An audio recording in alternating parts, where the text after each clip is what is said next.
Salut tout le monde. Aujourd'hui, nous allons continuer de lire le livre Maître des Dragons, le trésor du dragon d'or. Chapitre 2.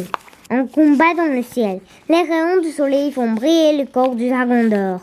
Jean se protège les yeux avec sa main pour ne pas être ébloui. Il peut voir qu'un objet doré brille effectivement dans la main de Kiko. Rory a raison, on dirait bien que c'est le cercle d'or. Il n'y a pas longtemps, Kiko a tenté de voler Lombric et les autres dragons qui vivent au château du roi Roland. Rory est même allé rejoindre Kiko pendant quelque temps, avant de se rendre compte que celle-ci n'avait pas les qualités nécessaires pour faire partie des bons maîtres des dragons. Kiko est-elle maltraite maintenant? Demande Yann. C'est possible, à moins qu'elle ne veuille le cercle d'or pour elle-même. Quoi qu'il en soit, nous ne la laisserons pas faire, ajoute Rory en sautant sur le dos de son dragon. Allez, Vulcain, vole! Le dragon du feu déploie ses énormes ailes et s'élance dans le ciel vers les autres dragons. Lombric, peux-tu nous amener là-haut pour que nous puissions reprendre le cercle à Kiko? Demande Yann à son dragon. Neru est trop bien protégé, répond Lombric. Je ne pourrai pas passer à travers son bouclier de protection. Yann scrute le ciel. Le corps du dragon du tonnerre est entouré d'un flamboyant halo d'énergie mauve qui forme autour de lui un bouclier protégeant également Kiko.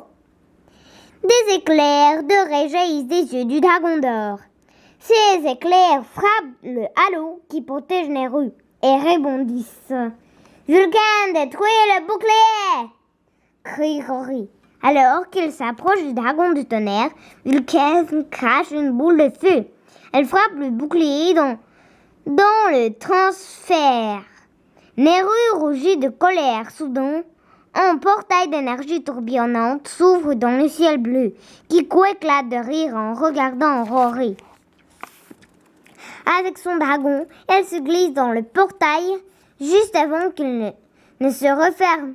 Non! S'écrie Rory, chevauchant toujours Vulcain.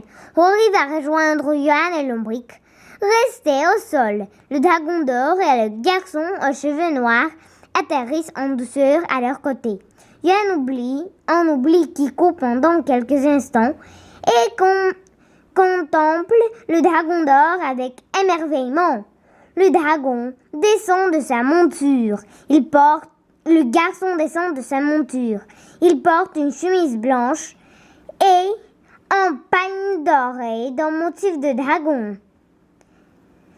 Une pierre du dragon vert est suspendue à son cou.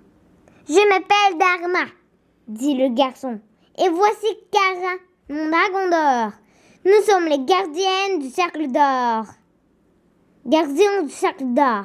Nous connaissons la personne qui montait le dragon du tonnerre, dit Rory. C'est Kiko. Est-ce qu'elle s'est emparée du cercle d'or? Eh oui, répond Dharma. Elle vient de nous le voler.